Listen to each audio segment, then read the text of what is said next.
ভোলার তজুমুদ্দিনে নিখোঁজের 4 দিন পর বাক প্রতিবন্ধী কবির হোসেনের মরদেহ বাড়ির পাশে থাকা পরিত্যক্ত পুকুর থেকে ভাসমান অবস্থায় উদ্ধার করা হয়েছে। লাশের হাতে, বুকে ও চোখে মারাত্মক জখমের চিহ্ন রয়েছে।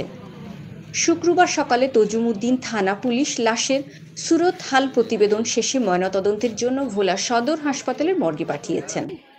এর আগে গত মঙ্গলবার বিকেলে শম্ভুপুর ইউনিয়নে বাংলাবাজার এলাকা থেকে তিনি নিখোঁজ হন। কবির তজুমুদ্দিন উপজেলার শম্ভুপুর ইউনিয়নের 7 নম্বর ওয়ার্ডের রতন ডুবাই বাড়ির মৃত আব্দুল মালিকের ছেলে। বাক প্রতিবন্ধী কবির 4 সন্তানের জনক। তিনি কৃষিকাজ করে জীবিকা নির্বাহ করতেন। পরিবার জানায়, মঙ্গলবার সন্ধ্যার পর থেকে কবির নিখোঁজ হন। এরপর আজ সকালে তার লাশ বাড়ির পুকুরে পাওয়া যায়।